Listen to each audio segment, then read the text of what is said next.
Do y'all ever have one of those guns that is just too pretty? I don't know if I'm probably not relaying what I'm trying to say, but a gun that is just so beautiful, you really are afraid to touch it. You'll get fingerprints on it, or you're afraid you might scratch it, or something along the lines of that. You know, I have a Smith and Wesson Model. What is it? Model 17, the old K22. I've got a review of it here on YouTube, and I'll put a link down in there. But that gun is that caliber, and so is this one. What we have here is a Smith and Wesson Model 10.5.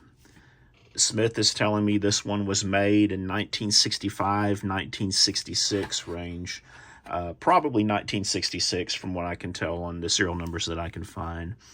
But y'all, let me just tell you, this is just a beautiful gun. Now, this is not a history on Model 10s. You know, they really don't need an introduction. But if you are curious about the history, I will put some of my other Model 10 video links in the description of this one. This should be a pretty quick video. We're just going to do some eyeballing. But the Model 10, I mean, I tell you, talk about just a timeless classic. And let me show you that we are empty. Those of you guys who are worried about it, which it does happen. You know, people express concern sometimes when you're handling a loaded firearm. But you can see it's a Model 10.5. And then there's some markings inside the crane. But y'all, this one is just beautiful. I mean, look at the turn line. I mean, there is just barely a turn line. And I think I did some of that when I was dry firing it with some snap caps, testing it with some snap caps.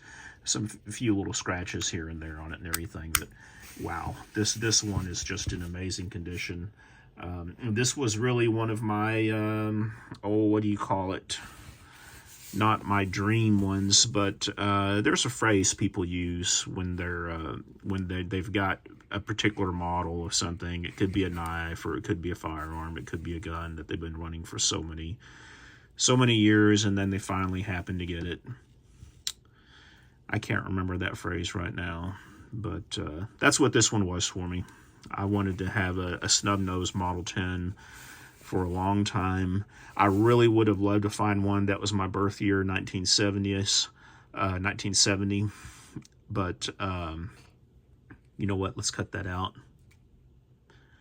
I really would have rather had one that was my birth year, but 66 was about as close as I could get. So I'll take it. I will take it. But this thing is just beautiful.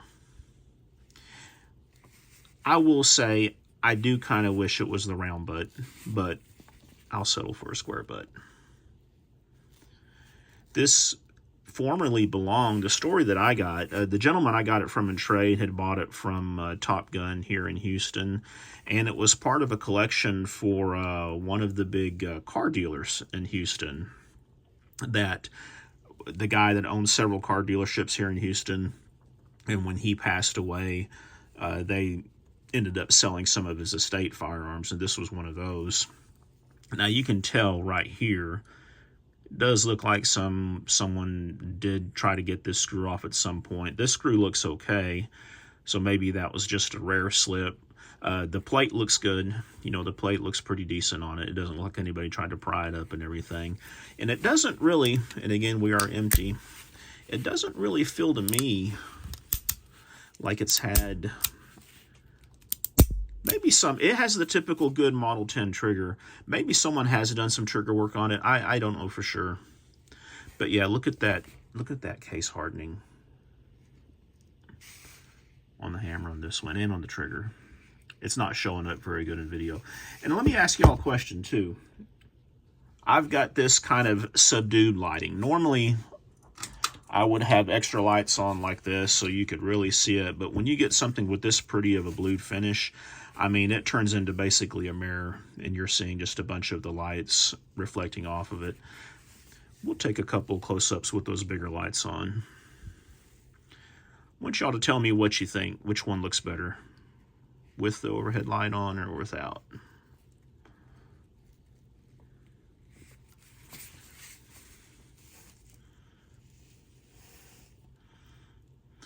Pin barrel, of course, you know, being mid 60s. Just a beautiful, beautiful, beautiful firearm.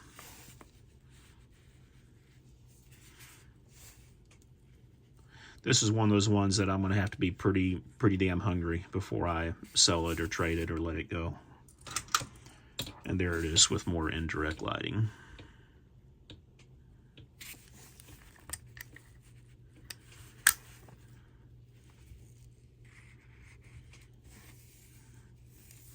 I kind of think it looks better in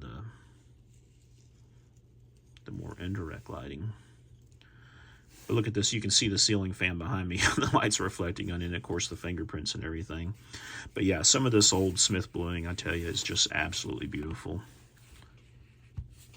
What do y'all think about these? And of course, this is what she's always loaded with. Good old-fashioned Federal 158 grain lead round nose.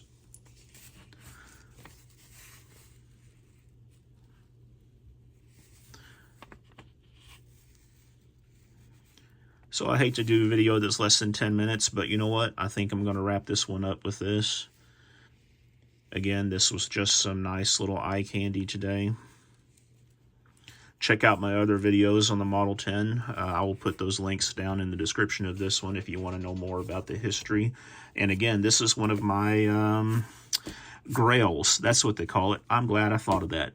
Your holy grail. Most people have grails, or what they call them. In the knife collecting world is where it originated, like holy grail knives, holy grail guns, you know, things that you've wanted forever. This was one for me, and Santa brought it to me this year and put it underneath the Christmas tree. So thank you very much, Santa. But this is definitely one of my grails. Y'all let me know what you think.